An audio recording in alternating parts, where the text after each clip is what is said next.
हाँ तो चलिए अब एक नया टॉपिक स्टार्ट करते हैं जिसका नाम है इलेक्ट्रिक फील्ड लाइन। देखिए इलेक्ट्रिक फील्ड लाइन को जो इंट्रोड्यूस किया था वो फैराडे ने इंट्रोड्यूस किया था 1837 में, और जो इनका पहले नाम रखा गया था तो पहले इनको इलेक्ट्रिक फील्ड लाइन नहीं कहते थे, पहले इनको कहते थे electric line of force ELOF। फिर ये नाम बदलना पड़ा ELOF से। तो ये नाम क्यों बदलना पड़ा उसका कारण आएगा मैग्नेटिज्म में। ठीक, तो मैग्नेटिज्म जब पढ़ाएंगे तो आपको बताएंगे कि वो नाम क्यों बदलना पड़ा। इनका डेफिनेशन क्या है, तो अभी तो इलेक्ट्रिक फील्ड लाइन बोलो चाहे ELOF बोलो, इस चैप्टर के लिए कोई खास फर्क नहीं पड़ता, दोनों एक ही बात हो जाएगी। तो ELOF आर दोज इमेजिनरी, इस पर बहुत ध्यान दें, ये इमेजिनरी है। तो ELOF are those imaginary curve tangent which at any point represent the direction of electric field at that point। मतलब ये ऐसे इमेजिनरी कर्व हैं जिसके किसी पॉइंट पे अगर टेंजेंट डाला जाए तो वो टेंजेंट का डायरेक्शन ये रिप्रेजेंट करता है कि वहां इलेक्ट्रिक फील्ड का डायरेक्शन क्या होगा। जैसे मान लीजिए ये कोई इमेजिनरी कर्व है, मैं इस पॉइंट पे टेंजेंट डाला तो मान लीजिए इधर टेंजेंट ऐसे आया, इस पर टेंजेंट इधर ऐसे आया। ठीक, तो देखिए इन लाइन का भी एक पर्टिकुलर डायरेक्शन होता है, जैसे ऐसे इसके ऊपर एक एरो बनाया जाता है। एरो का मतलब है कि लाइन इधर से जा रही है, इधर चल के जा रही है। तो जब आप यहाँ पे टेंजेंट डालेंगे तो देखिए टेंजेंट इधर भी हो सकती है, इधर भी हो सकती है। तो टेंजेंट हमें इस डायरेक्शन के हिसाब से लेनी होती है। तो इधर ऐसे ही स्टूडेंट यहाँ पे टेंजेंट इधर भी हो सकती है और टेंजेंट इधर भी हो सकती है, लेकिन हमें इस डायरेक्शन के हिसाब से टेंजेंट लेना होता है। तो ये जो रिप्रेजेंट कर रहा है वो कौन है, इस पॉइंट का इलेक्ट्रिक फील्ड। अब बात करते हैं कि जो इलेक्ट्रिक फील्ड लाइन जो ये कंसेप्ट है, ये कंसेप्ट कैसे सामने आया, क्या इसका जरूरत पड़ा। तो देखिए जो इलेक्ट्रिक फील्ड लाइन का जो कंसेप्ट है ये एक मैथमेटिकल या फिर ग्राफिकल रिप्रेजेंटेशन है। किस चीज का, इलेक्ट्रिक फील्ड का। ठीक, तो इलेक्ट्रिक फील्ड का ग्राफिकल रिप्रेजेंटेशन, तो कैसे लोगों को थोड़ा जरूरत समझ में आया तो देखिए आपको मैं बताता हूं। आप ऐसे समझिए कि मान लो एक पॉइंट चार्ज है Q, मैं एक पॉइंट चार्ज Q समझाना चालू करता हूं। एक पॉइंट चार्ज है Q और मैं ये कहता हूं कि इस पॉइंट चार्ज के कारण मुझे इस वाले पॉइंट पे इलेक्ट्रिक, ये पॉइंट चार्ज हुआ Q, इसके कारण मुझे इस पॉइंट पे इलेक्ट्रिक फील्ड लिखना है। ठीक, तो इस पॉइंट पे जो इलेक्ट्रिक फील्ड का अगर मैं ग्राफिकल रिप्रेजेंटेशन करूं तो हम जानते हैं कि वेक्टर का रिप्रेजेंटेशन हम एरो से करते हैं, और जो वेक्टर की लेंथ होती है वो वेक्टर के मैग्नीट्यूड को बताती है। तो यहाँ पे जो मैं एरो बनाऊंगा उस एरो की लेंथ क्या बताएगी, मुझे एरो की लेंथ बताएगी कि यहाँ पे जो इलेक्ट्रिक फील्ड है उसका मैग्नीट्यूड कितना है, और जो एरो का डायरेक्शन है क्या बताएगा, इस वाले पॉइंट पे इलेक्ट्रिक फील्ड का डायरेक्शन किधर है। ठीक, अब मैं कह रहा हूं कि कोई दूसरा पॉइंट कंसीडर किया जाए। जैसे मैं आपको ऐसा करना, इस लाइन में कंसीडर करके दिखाता हूं क्योंकि इधर जगह नहीं है मेरे पास, इधर काफी जगह है। तो मैं अगर इस वाले पॉइंट पे इलेक्ट्रिक फील्ड बनाता तो इलेक्ट्रिक फील्ड वेक्टर ऐसे बनता, इसकी लेंथ इसके मैग्नीट्यूड को बताएगी। कौन से पॉइंट पे इलेक्ट्रिक फील्ड है, चलिए इसके लिए दूसरा कलर यूज करते हैं, इस वाले पॉइंट पे इलेक्ट्रिक फील्ड। ठीक, सिमिलर स्टोरी हम अगले वाले पॉइंट पे इलेक्ट्रिक फील्ड लिखते हैं। कौन सा पॉइंट बताते हैं, तो मान लीजिए मैं इस वाले पॉइंट पे अगर इलेक्ट्रिक फील्ड लिखूं तो इस पॉइंट पे इलेक्ट्रिक फील्ड इसी डायरेक्शन में होगा, लेकिन मैग्नीट्यूड उससे थोड़ा कम होगा। तो यहाँ पे जो मैं वेक्टर ड्रॉ करूंगा उस वेक्टर का लेंथ इस वेक्टर के कंपैरिजन में कम होगा, तो थोड़ा कम लेंथ का एक वेक्टर बना दिया, और ये तो वही रहेगा क्योंकि हम एक ही लाइन के अलॉन्ग बढ़ते जा रहे हैं। अब मैं कह रहा हूं एक अगला पॉइंट फिर लीजिए, ये वाला पॉइंट, और इस वाले पॉइंट पे आप इलेक्ट्रिक फील्ड का वेक्टर रिप्रेजेंटेशन करिए, ग्राफिकल रिप्रेजेंटेशन करिए। तो अगेन आप यहाँ पे एक वेक्टर बना सकते हैं, इस वाला लेंथ थोड़ा और कम बनाइएगा। ठीक, ऐसे आप कंटिन्यूअसली चलते जाते हैं। ठीक, अब इस मेथड से जो मैंने इलेक्ट्रिक फील्ड बनाया, जो मैंने इलेक्ट्रिक फील्ड का वेक्टर रिप्रेजेंटेशन या फिर ग्राफिकल रिप्रेजेंटेशन जो किया वो कुछ सेट ऑफ पॉइंट के इलेक्ट्रिक फील्ड का किया। जैसे मैंने इस वाले पॉइंट का रिप्रेजेंटेशन किया, मैंने इस वाले पॉइंट पे फील्ड का रिप्रेजेंटेशन किया, मैंने इस वाले पॉइंट पे फील्ड का ग्राफिकल रिप्रेजेंटेशन किया। अब मैं बोलूं, अब देखिए ग्राफिकल रिप्रेजेंटेशन से क्या है कि मुझे कंपैरिजन करना बड़ा आसान रहता है। अब मान लो कि ये तीन वेक्टर बने हुए हैं तो मैं ये कह सकता हूं कि भाई यहाँ मैग्नीट्यूड सबसे ज्यादा है और यहाँ मैग्नीट्यूड क्या है, सबसे कम है, और डायरेक्शन तीनों का कैसा है, एक जैसा है। तो मैं इन तीनों को कंपेयर कर सकता हूं। ठीक, तो अब मान लीजिए मुझे हर पॉइंट का इलेक्ट्रिक फील्ड चाहिए, मुझे हर पॉइंट के इलेक्ट्रिक फील्ड का ग्राफिकल रिप्रेजेंटेशन करना है और मुझे ये एनालाइज करना है, मुझे ये कंपेयर करना है कि कहाँ ज्यादा है या कहाँ कम है। तो आप क्या करेंगे, आप वेक्टर बनाने की कोशिश करेंगे, आप हर पॉइंट का वेक्टर बनाने की कोशिश करेंगे। तो आप सोचिए कि अगर आपने हर पॉइंट का वेक्टर बनाने की कोशिश करी, जैसे मैं बना के दिखा रहा हूं, मान लीजिए हम इस वाले पॉइंट का इलेक्ट्रिक फील्ड दिखाना चाहते हैं, तो इस वाले पॉइंट का वेक्टर बनेगा, बना दो, मान लीजिए ऐसे वेक्टर बना। अब मान लीजिए आप इस वाले पॉइंट का इलेक्ट्रिक फील्ड दिखाना चाहते हैं, उसका एक वेक्टर बनेगा। मान लीजिए आप इस वाले पॉइंट का इलेक्ट्रिक फील्ड, उसका एक वेक्टर बनेगा, इस वाले पॉइंट का उसका एक वेक्टर बनेगा, इस वाले पॉइंट का उसका एक वेक्टर बनेगा। तो आपको क्या मिला, आपको तो एक पूरी लाइन कंटिन्यू हो गई। मतलब आपको तो ये समझ ही नहीं आ रहा कि कौन सा वेक्टर कहां से चालू हो रहा है और कौन सा वेक्टर वहां पे खत्म हो रहा है। मतलब इस तरह से, इस वेक्टर रिप्रेजेंटेशन के मेथड से आप हर पॉइंट के इलेक्ट्रिक फील्ड का ग्राफिकल रिप्रेजेंटेशन नहीं कर सकते, और उनको अगर ग्राफिकल रिप्रेजेंटेशन नहीं हो सकता तो उनके फील्ड को आप कंपेयर नहीं कर सकते। तो अब बात आ जाती है कि कोई ऐसा तरीका बताइए जिस तरीके से हम हर पॉइंट के फील्ड का ग्राफिकल रिप्रेजेंटेशन कर सकें और उसका कंपैरिजन कर सकें।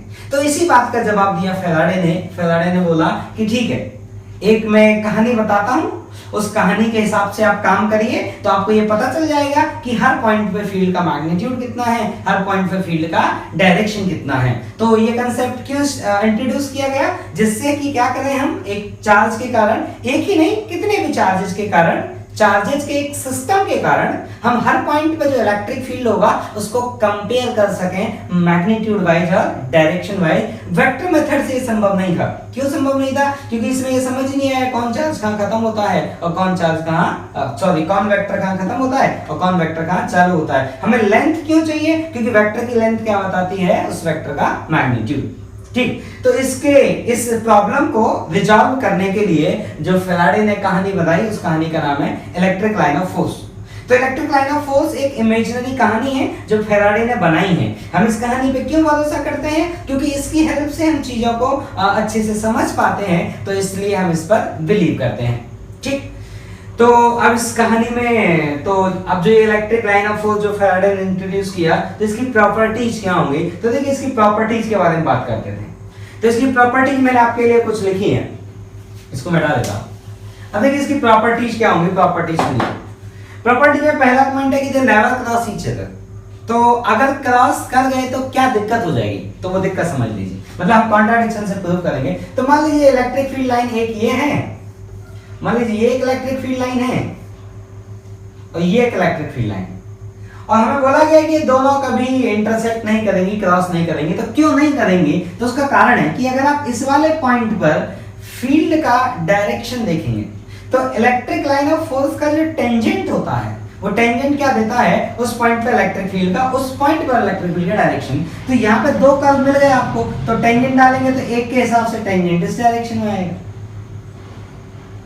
एक के हिसाब से टेंजेंट इस डायरेक्शन में आएगा, और दूसरे के हिसाब से अगर हम, जैसे ये इधर है, मान लेते हैं ये वाला कर्व ऐसे है, तो अगर इस वाले कर्व के हिसाब से हम टेंजेंट डालें तो वो इस डायरेक्शन में आएगा।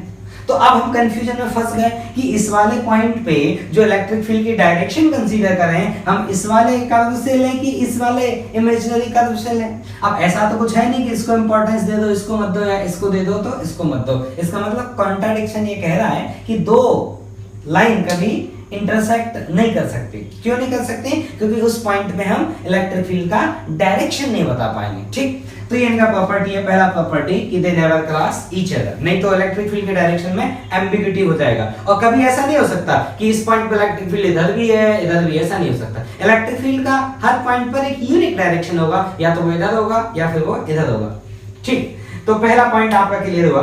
दूसरा पॉइंट है कि जो इलेक्ट्रिक लाइन ऑफ फोर्स है वो पॉजिटिव चार्ज से ऑरिजिनेट होती हैं और नेगेटिव चार्ज से टर्मिनेट होती हैं। मतलब जो मैंने आपको ये एरो बताया था ना, तो ये एरो ये बता रहा है कि आपको ऐसे एरो से लग रहा होगा कि इधर से चल के आ रही है, इधर से चल के आ रही है, मतलब ये कहां से ऑरिजिनेट हुई होगी, कहां से इसका जन्म हुआ होगा, पॉजिटिव चार्ज से इसका जन्म हुआ होगा। ठीक, और नेगेटिव चार्ज पे जाकर के, जैसे ये कहीं जा रही है तो कहीं जाके टर्मिनेट करेगी। जब ये जा रही है ना कहीं जाके टर्मिनेट करेगी, तो कहां जाके टर्मिनेट करेगी? ये नेगेटिव चार्ज पे। तो दूसरा पॉइंट हुआ। तीसरा point, in electrostatic these curve form open loop. तो देखिए इलेक्ट्रोस्टैटिक में जो इलेक्ट्रिक लाइन ऑफ फोर्स होती हैं ये क्लोज कर्व नहीं बनाती, ये कैसे कर्व बनाती है? ओपन कर्व बनाती है। ओपन कर्व का मतलब है एक स्टार्टिंग पॉइंट होगा और एक एंडिंग पॉइंट होगा। क्लोज कर्व क्या होता है? जैसे सर्कल, सर्कल का स्टार्टिंग पॉइंट बताइए कहां होगा? कहीं नहीं होगा। Each point is starting point and ending point, ठीक। लेकिन इनके साथ ऐसा नहीं है। तो जो क्लोज कर्व होते हैं उनमें कोई भी स्टार्टिंग एंडिंग पॉइंट नहीं होता, लेकिन जो ओपन कर्व होते हैं उनमें एक स्टार्टिंग पॉइंट होता है, उनमें एक एंडिंग पॉइंट होता है। कोई भी कर्व, जैसे ये कर्व है तो मान लो ये इसका स्टार्टिंग हो गया, इसका ये मान लो एंडिंग हो गया। अगर मैं इसको ऐसे क्लोज कर देता तो no starting point and no ending point. तो ये ओपन लूप बनाती हैं। ये ओपन लूप क्यों बनाती हैं? क्योंकि जो इलेक्ट्रोस्टैटिक फोर्स होता है वो कंजर्वेटिव फोर्स होता है, इस कारण ये हमेशा ओपन लूप बनाती हैं, ठीक। चौथा, number of line originating and terminating is proportional to the magnitude of charge. तो देखिए अब मान लीजिए एक ग्राफ शीट पे मान लीजिए दो चार्जेस का सिस्टम है। जैसे मान लीजिए एक चार्ज ये है और एक चार्ज ये है। इन दो चार्जेस के कारण हर जगह कुछ कुछ इलेक्ट्रिक फील्ड होगा। अभी आपको मैंने समझा दिया, मान लो ये प्लस है और मान लो ये माइनस है, तो इससे लाइन ऐसे ऑरिजिनेट करेंगी और इस पे लाइन ऐसे टर्मिनेट करेंगे। अभी मैंने बताया कि प्लस से ऑरिजिनेट होती हैं और माइनस पे टर्मिनेट होती हैं, ठीक। अब मान लीजिए ग्राफ शीट पर हम इन दोनों का, इस सिस्टम का इलेक्ट्रिक फील्ड का ग्राफिकल रिप्रेजेंटेशन करते हैं, ठीक। तो जब हम ग्राफिकल रिप्रेजेंटेशन करेंगे तो उस रिप्रेजेंटेशन में मुझे एक जानकारी और चाहिए। वो जानकारी ये है कि इन चार्जेस की मैग्नीट्यूड किस रेशियो में है, कौन ज्यादा है कौन कम है, मुझे इस बात का भी जानकारी चाहिए। तो उसके लिए हमने क्या किया कि जिस चार्ज का मैग्नीट्यूड ज्यादा होगा उससे नंबर ऑफ लाइन ज्यादा बनाएंगे। अगर वो पॉजिटिव है तो ज्यादा लाइन इमर्ज होती हुई दिखेंगी, और अगर अमाउंट में ज्यादा चार्ज नेगेटिव है तो उस पे नंबर ऑफ लाइन ज्यादा आती हुई ज्यादा आती हुई टर्मिनेट होंगी, ठीक। तो ऐसे समझिए कि अगर Q चार्ज से N लाइन हमने अगर बनाई है तो 2Q चार्ज से जो हम लाइन बनाएंगे वो बनाएंगे 2N। इस बात का ध्यान रखेंगे। इससे क्या होगा? इससे हम चार्जेस के मैग्नीट्यूड के बारे में बता पाएंगे। तो अगर पॉजिटिव चार्ज है तो ऑरिजिनेट करते हुए बनाएंगे और नेगेटिव चार्ज है तो टर्मिनेट करते हुए बनाएंगे। तो इससे अपने को क्या फायदा रहेगा? हम चार्ज का मैग्नीट्यूड ट्रेस कर पाएंगे कि जिस सिस्टम को एनालाइज कर रहे हैं उसका जो चार्ज है वो किस रेशियो में है, ठीक। तो आपका ये वाला पॉइंट हो गया। अगला point, density of these curve represent the magnitude of electric field. हाँ, तो देखिए अब हमने ये तो बता दिया था कि जो हम कर्व बनाएंगे और कर्व के किसी पॉइंट पे जब हम टेंजेंट डालेंगे तो वो टेंजेंट क्या देगा? उस पॉइंट पे इलेक्ट्रिक फील्ड का डायरेक्शन देगा। लेकिन मुझे इलेक्ट्रिक फील्ड की दोनों चीजों की जरूरत है। इलेक्ट्रिक फील्ड का डायरेक्शन भी चाहिए और इलेक्ट्रिक फील्ड का मैग्नीट्यूड भी चाहिए। तो बात आती है कि भाई मैग्नीट्यूड कैसे पता करेंगे? तो उसका तरीका क्या हुआ कि किसी भी पॉइंट पे, जैसे मान लीजिए मुझे इस वाले पॉइंट पे ये पता करना है कि इलेक्ट्रिक फील्ड का मैग्नीट्यूड क्या होगा, तो क्या होगा? इस पॉइंट के जो आसपास वाले पॉइंट हैं वहां से भी ऐसे कर्व जा रहे होंगे। तो मैं क्या करूंगा? यहां पर ऐसे डीए एरिया कंसीडर करूंगा। क्या कंसीडर करूंगा? मैं डीए एरिया कंसीडर करूंगा और मैं ये देखूंगा कि इस डीए एरिया से कितनी नंबर ऑफ लाइन जा रही हैं। तो number of line upon DA, ये हो गया आपका line density. Number of line upon area, ये कौन हो गया आपका? Line density. तो जितना ये डेंसिटी ज्यादा होगा, आप सोचो इस डीए में 5 लाइन जाएं और आप सोचो इसी डीए से 50 लाइन जाएं, तो डेंसिटी किस में ज्यादा होगी? 50 लाइन वाली की डेंसिटी ज्यादा आएगी। डेंसिटी का मतलब number of line upon area. तो जहां लाइन की डेंसिटी ज्यादा होगी वहां फील्ड का मैग्नीट्यूड क्या होगा? ज्यादा होगा, और जहां लाइन की डेंसिटी कम होगी वहां फील्ड का मैग्नीट्यूड क्या होगा? कम होगा। तो ये वाला पॉइंट हुआ। इसके बाद अगला पॉइंट है कि ELOF will be perpendicular to equipotential surface. हाँ, तो देखिए इलेक्ट्रिक फील्ड का जो डायरेक्शन होगा वो किधर होता है? वो इक्विपोटेंशियल सरफेस के परपेंडिकुलर होता है। और इस स्टोरी के हिसाब से इलेक्ट्रिक फील्ड का डायरेक्शन किधर होता है? टेंजेंट के अलॉन्ग होता है। इसका मतलब ये हुआ कि जो इक्विपोटेंशियल सरफेस है, जैसे मान लीजिए ये कोई इक्विपोटेंशियल सरफेस, ठीक। अब मान लो आप, चलो मैं कॉन्ट्राडिक्शन से बताता हूं। आप ऐसा करिए, आप ऐसे मान लीजिए, ये मान लेते इक्विपोटेंशियल सरफेस है और मान लीजिए इस पे ELOF ऐसे आ गई, ELOF ऐसे परपेंडिकुलर नहीं फॉल करी, तो जब मैं इस वाले पॉइंट पे टेंजेंट की डायरेक्शन देखूंगा यहाँ पे, तो टेंजेंट का डायरेक्शन, इलेक्ट्रिक फील्ड का डायरेक्शन देखूंगा तो वो ऐसे आ जाएगा।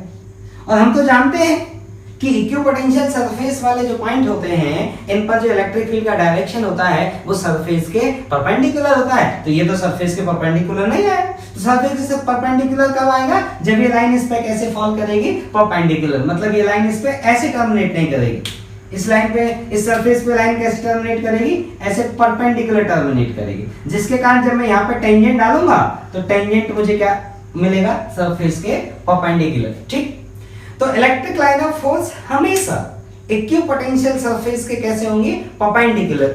ठीक, अगला पॉइंट है कि along electric line of force potential decreases. तो देखिए सही बात है, तो इस वाले पॉइंट पे इलेक्ट्रिक फील्ड का डायरेक्शन किधर होगा, इस डायरेक्शन में, यहाँ किधर होगा, इस डायरेक्शन में। तो अगर मैं ऐसे चलता जाऊं तो आप नोटिस करिए मैं कौन से डायरेक्शन में चल के जा रहा हूं, along the electric field at each point. आप ऐसे देखो, आप ऐसे देखो, आप ऐसे देखो, मान लो मैं यहां से यहां तक चला, मैं इस डायरेक्शन में डिस्प्लेसमेंट किया मैंने dr, तो यहाँ जो इलेक्ट्रिक फील्ड का डायरेक्शन होगा वो इलेक्ट्रिक फील्ड का डायरेक्शन कैसे होगा, तो वो इलेक्ट्रिक फील्ड का डायरेक्शन ही कुछ ऐसे होगा। तो मैंने किस डायरेक्शन में मूव किया, अलोंग द इलेक्ट्रिक फील्ड, मतलब अगर मैं फील्ड लाइन के अलोंग चलूंगा तो मैं किधर चल रहा हूं, अलोंग द इलेक्ट्रिक फील्ड। और along the electric field potential क्या होता है, डिक्रीज होता है, इसीलिए मैंने लिखा है कि along the ELOF potential decreases. ठीक, अब देखिए एक दो क्वेश्चन देखते हैं।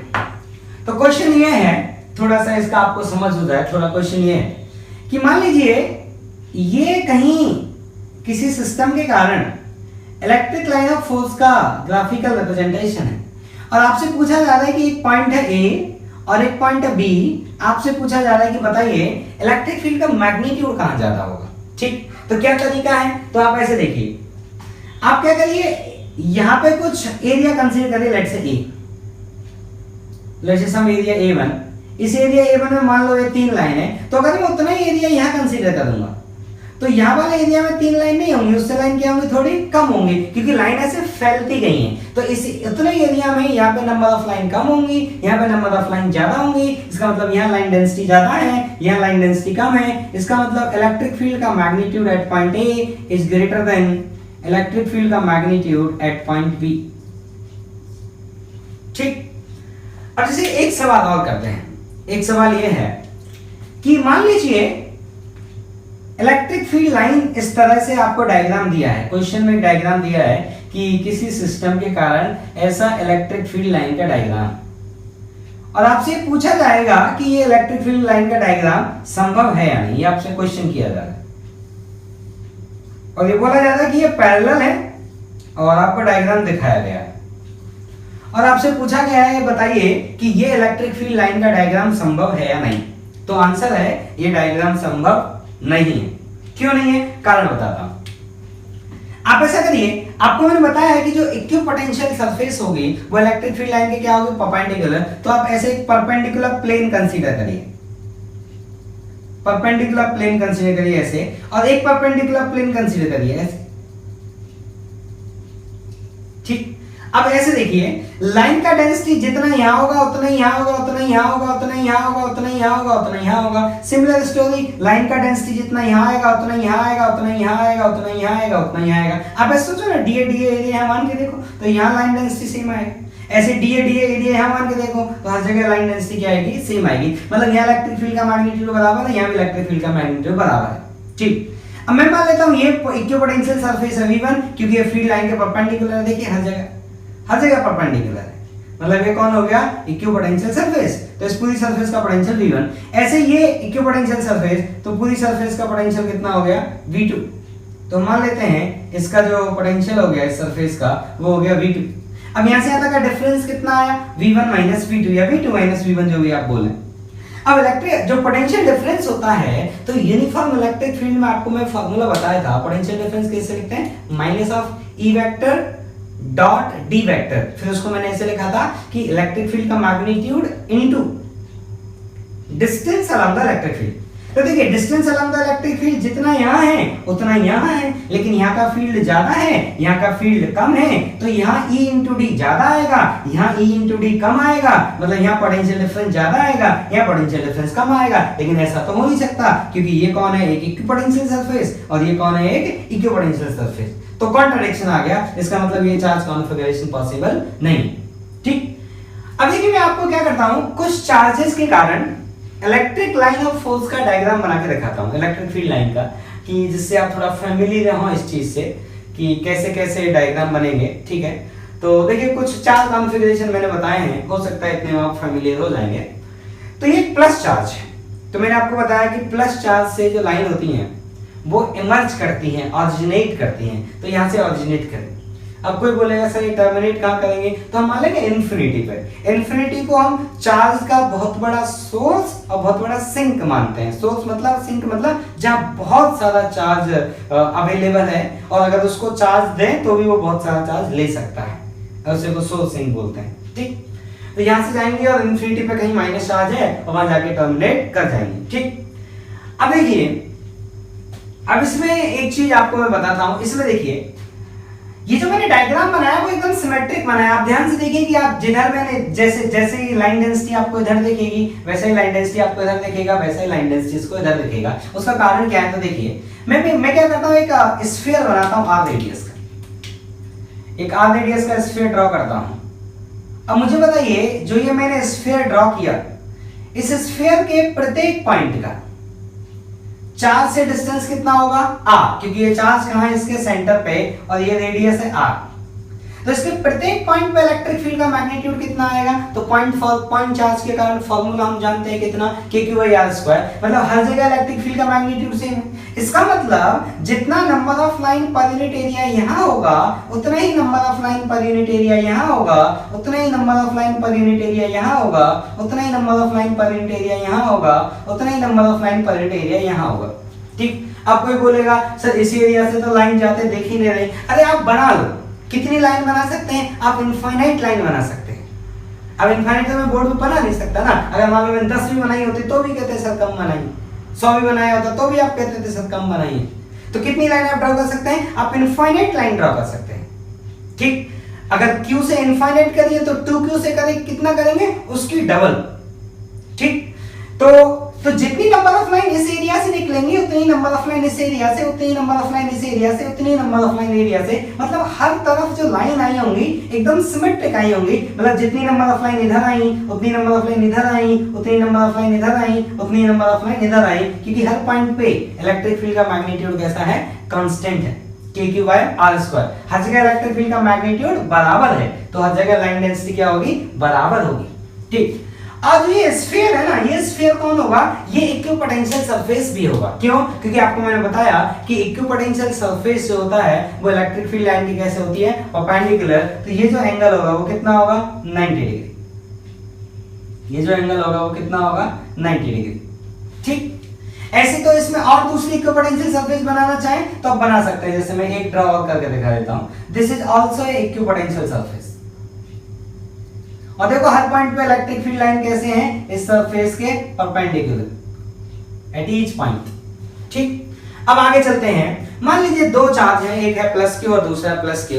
इन दोनों के कारण हम देखें तो देखिए एक लाइन ऐसे आई होगी यहाँ पे और एक लाइन ऐसे आई होगी यहाँ पे। अब ये लाइन कहीं कहां गई होगी ये कोई नहीं जानता है, ठीक है ना। तो आप बोलेंगे सर ये तो गड़बड़ हो गया, आप तो बोले थे कि लाइन तो जाके नेगेटिव पे टर्मिनेट करती है। तो बिल्कुल सही बात है, तो गड़बड़ एक दूसरा भी हो रखा है, आपने पॉइंट चार्ज मान रखा है, पॉइंट चार्ज होता ही नहीं है, तो दो गड़बड़ी एक साथ हो रही है। ठीक, तो कोई बात नहीं, आप इसे इग्नोर करिए, आप इस पे मतलब 12th लेवल तक इतना ऐसे ही पढ़ते हैं। जब आप आगे पढ़ते जाते हैं तो फिर चीजें और अच्छे से समझते जाते हैं। तो अभी तक आप इस लाइन पे ध्यान नहीं दें, आप सोचे इसलिए लाइन आपने देखी नहीं।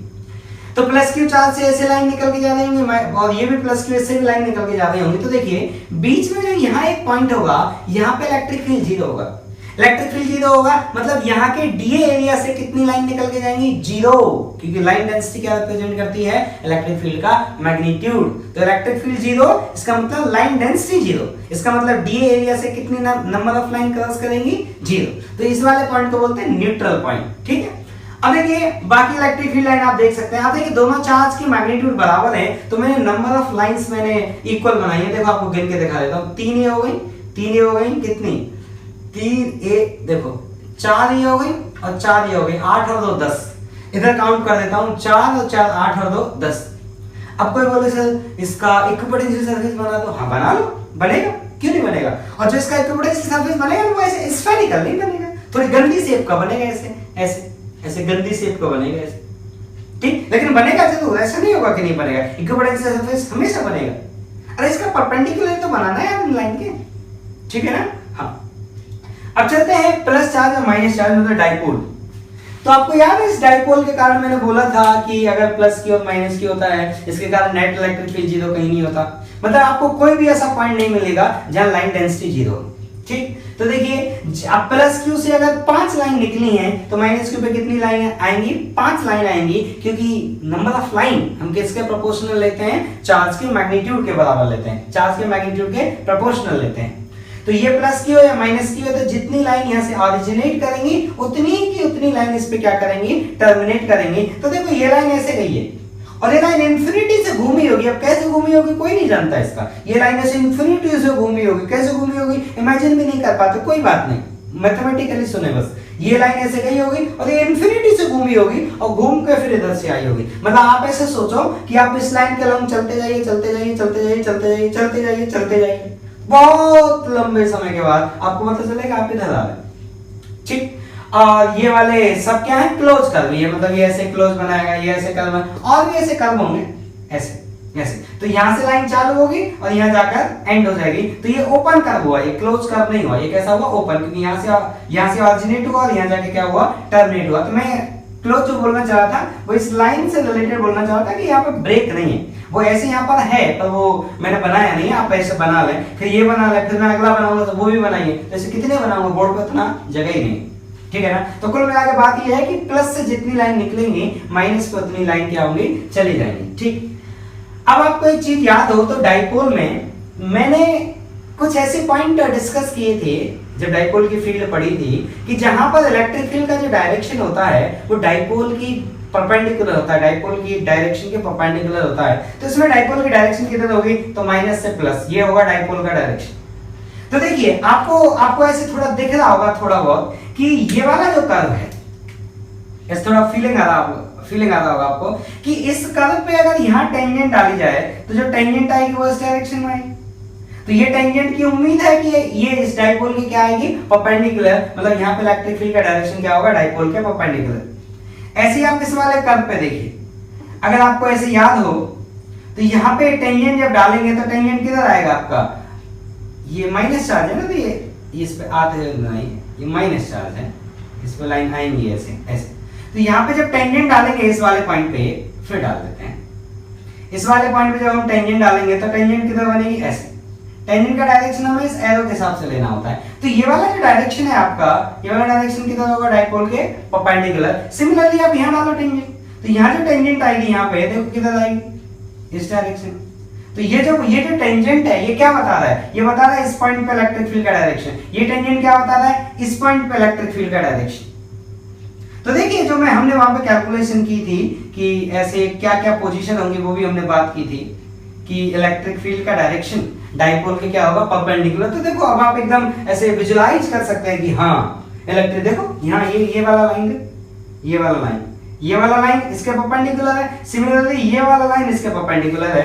एज इट इज वैसे ही आप इस डायरेक्शन में बोल सकते हैं, जैसे यहाँ पे आप लाइन ड्रॉ करिए टेंजेंट, ऐसे आप इधर एक मान लीजिए टेंजेंट ड्रॉ करिए ऐसे, और मान लीजिए लाइन ऐसे जा रही है, लाइन को थोड़ा ड्रॉ कर देता हूं अच्छे से ऐसे, ठीक। तो देखिए ये वाला जो डायरेक्शन और ये वाला जो डायरेक्शन है वो किधर है? इस डाइपोल के परपेंडिकुलर, ठीक। अब अगला एक कॉन्फ़िगरेशन और देखते हैं। तो एक कॉन्फ़िगरेशन है, तो ये वाला देखिए ऑरिजिनेट हो रही है लाइन तो ये पॉजिटिव चार्ज होगा और ये टर्मिनेट हो रही है तो कैसा होगा? नेगेटिव चार्ज होगा।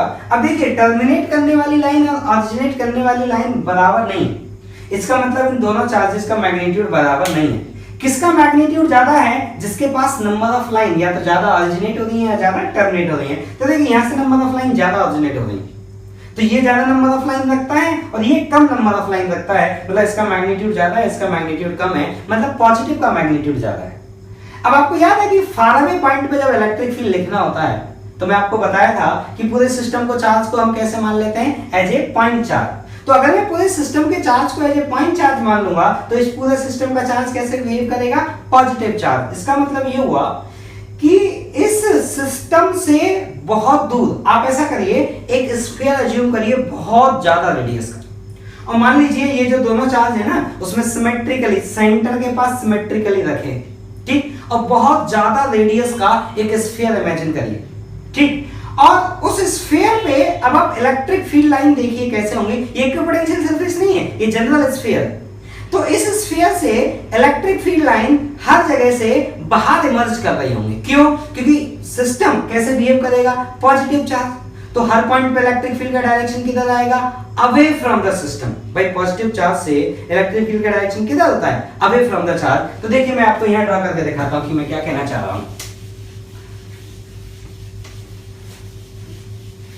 आप ऐसे देखिए, तो मैं ये कहना चाह रहा हूं कि मान लीजिए आपका ये वो दो चार्जेस हैं, ये प्लस वाला है, ये प्लस Q1 है और ये माइनस Q2 है, और प्लस Q1 का मैग्नीट्यूड जा रहा है। तो मैं ये कह रहा हूं कि एक बहुत बड़ा स्फीयर इमेजिन करिए, ये इक्विपोटेंशियल सरफेस नहीं है, एक जनरल लाइन स्फीयर। तो मैं ये कह रहा हूं बेटा कि हर पॉइंट पे, at each point, electric field का जो डायरेक्शन होगा वो किधर होगा, बाहर की तरफ, अवे फ्रॉम द सिस्टम। ये बहुत दूर है, मतलब ये जो डायमेंशन है A और ये इसका जो रेडियस है R, तो radius R is very very greater than compared to A, उसके लिए मैं बात कर रहा हूं। तो हर पॉइंट पे इलेक्ट्रिक फील्ड का डायरेक्शन किधर होगा, away from the system at any point, क्योंकि हर पॉइंट के लिए सिस्टम कैसे बिहेव करेगा, लाइक ए प्लस चार्ज, क्योंकि मैग्नीट्यूड ज्यादा है plus charge.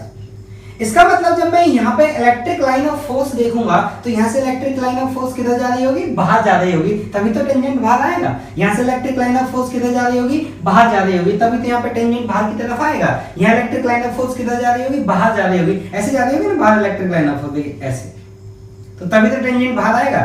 Electric line of force ऐसे, तभी तो टेंजेंट बाहर आएगा। इलेक्ट्रिक लाइन ऑफ फोर्स ऐसे, तभी तो टेंजेंट बाहर की तरफ आएगा। इलेक्ट्रिक लाइन ऑफ फोर्स ऐसे, तभी तो टेंजेंट क्या आएगा, बाहर की तरफ आएगा। तो मैं वही कहना चाहता हूं कि बहुत बड़ा स्फीयर में मानूंगा ना, और उस बहुत बड़े स्फीयर से जब मैं इलेक्ट्रिक लाइन ऑफ फोर्स को इमेजिन करूंगा तो मुझे ऐसे लगेगा कि हर तरफ ऐसे धागे धागे निकल रहे हैं, at each point on the sphere, बाहर की तरफ ऐसे धागे धागे निकल रहे हैं। कहीं से भी धागा आपको आते नहीं दिखेगा, हर जगह से आपको धागे, मतलब स्ट्रिंग, बहुत स्मॉल थिन स्ट्रिंग आपको किधर जाते देखेंगे, बाहर जाते देखेंगे, थ्रेड बाहर जाते देखेंगे। तो ये जो लाइन है, ये लाइन ऐसे बनेंगी, ऐसे ऐसे बहुत दूर गई होंगी, और इधर भी गई होंगी कुछ लाइन ऐसे ऐसे, कुछ लाइन ऐसे, और देखो ये गई है। अब देखो यहाँ एक ऐसा पॉइंट दिखेगा आपको कि जहां ऐसा लगेगा आपको कि लाइन आना ही नहीं चाहती, तो सही बात है, ये वो वाला पॉइंट है जहां नेट इलेक्ट्रिक फील्ड क्या होगा, जीरो। आपको याद है नेट इलेक्ट्रिक फील्ड जीरो किसके नजदीक होता है, छोटे मैग्नीट्यूड के नजदीक होता है, तो इसका मैग्नीट्यूड कम है, तो नेट इलेक्ट्रिक फील्ड जीरो वाला पॉइंट कहां मिलेगा, यहां मिलेगा। इसको क्या बोलते हैं, न्यूट्रल पॉइंट, ठीक है।